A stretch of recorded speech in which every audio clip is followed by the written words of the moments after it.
21वीं सदी का भारत, जहां एक स्कूल में क्लास चल रही है, 11-12 साल की 5वीं 6ठी क्लास की बच्चियां पढ़ाई कर रही है, तभी वहां पर एक तालिबानी फरमान आता है और बच्चियों को एक एक करके लाइन में खड़ा कर दिया जाता है। वजह यह थी कि स्कूल के टॉयलेट की दीवार पर खून के निशान मिलते हैं। अब यहाँ होना यह चाहिए था कि खून देखकर आप किसी डॉक्टर को बुलाते हैं, लेकिन नहीं, स्कूल में प्रोजेक्टर पर उन्हीं खून के धब्बों की तस्वीर चलाई जाती है और पूछा जाता है बच्चियों से कि पीरियड्स किसे आए। सवाल शर्मनाक नहीं है अगर किसी दूसरे इंटेंशन से पूछा जाता, लेकिन सवाल के बाद आगे जो हुआ वो इससे कहीं ज्यादा शर्मनाक है। बच्चियों में जब किसी ने भी डर के कारण इस बात का जवाब नहीं दिया तो उन्हें एक एक करके अलग कमरे में ले जाया गया। वहां उनके कपड़े निकाले गए सिर्फ ये देखने के लिए कि किसी को पीरियड्स तो नहीं आए। ये कोई काल्पनिक कहानी नहीं है, बल्कि हाल ही में 9 जुलाई 2025 को महाराष्ट्र के थाने जिले के शाहपुर इलाके के आरएस दमानी स्कूल में ये सब कुछ हकीकत में हुआ। मतलब एक कच्ची उम्र जहां उन बच्चियों को ये जानकारी दी जानी चाहिए, उनसे प्रेम से बात करनी चाहिए, स्कूल की महिला प्रिंसिपल ने इस शर्मनाक घटना को अंजाम दिया। और ये चेकिंग किसी डॉक्टर ने नहीं, बल्कि स्कूल की महिला शिक्षिकाओं और एक सफाई कर्मी ने की। सोचिए उस वक्त बच्चियां किस तरह से डर रही होगी जब बिना उनकी मर्जी के उनके शरीर की जांच की गई। मासूमियत, आत्मसम्मान और भरोसा सब कुछ रौंद दिया गया, और ये सिर्फ इसलिए किया गया क्योंकि समाज आज भी मासिक धर्म यानी पीरियड्स को समझने के बजाय उससे डरता है। अब आपसे एक सीधा सवाल है, क्या पीरियड्स आना कोई गुनाह है? क्या यह कोई क्राइम है? क्या किसी लड़की की गलती है? जिस चक्र से जीवन चलता है, जिस चक्र से आप और हम पैदा हुए, उसी को हम गंदा मान लेते हैं। जिसने भगवान ने बनाया है उसी को हम अपवित्र कहने लगते हैं।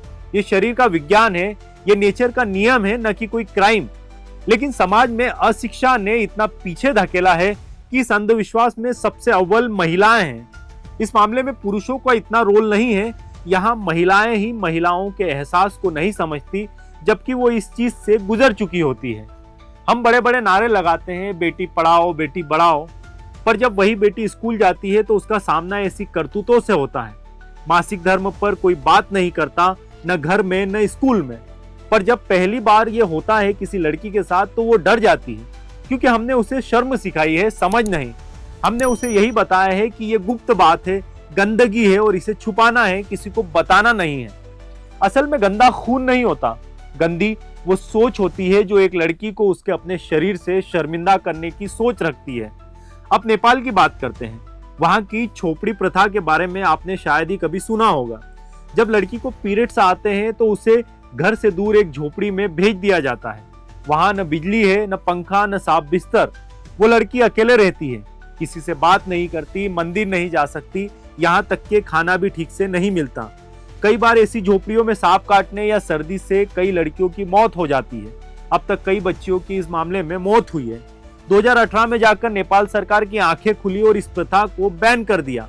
खैर, पहाड़ों और दूर दराजों के इलाकों में इस बैन का अभी तक कोई असर नहीं हुआ है। सोच आज भी वैसी की वैसी है।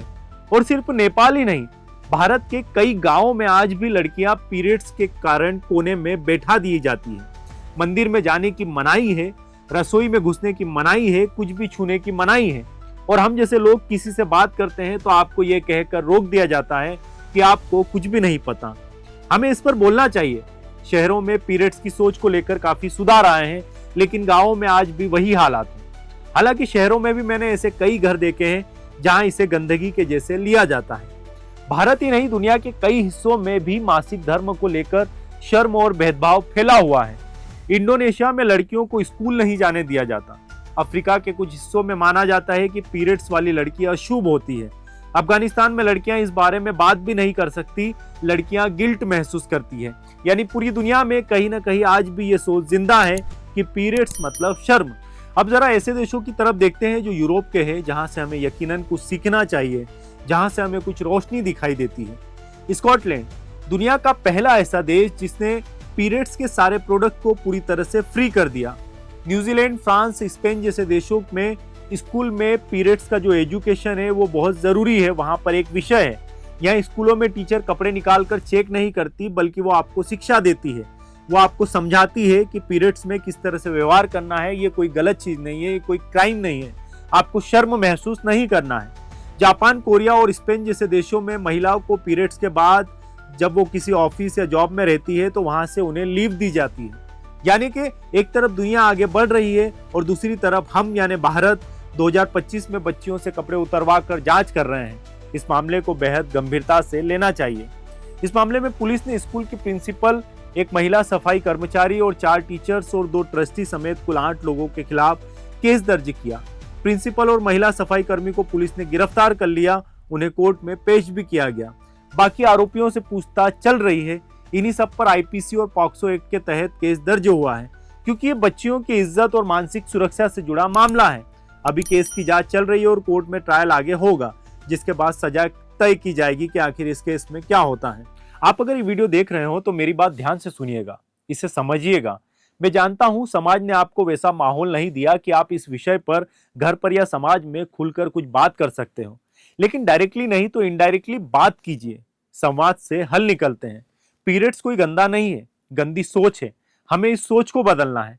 सफाई रखना अपनी जगह है, जो जरूरी है, उससे इनकार नहीं किया जा सकता, लेकिन किसी को शरीर की एक क्रिया के लिए शर्मिंदा करना बेहद शर्मनाक है।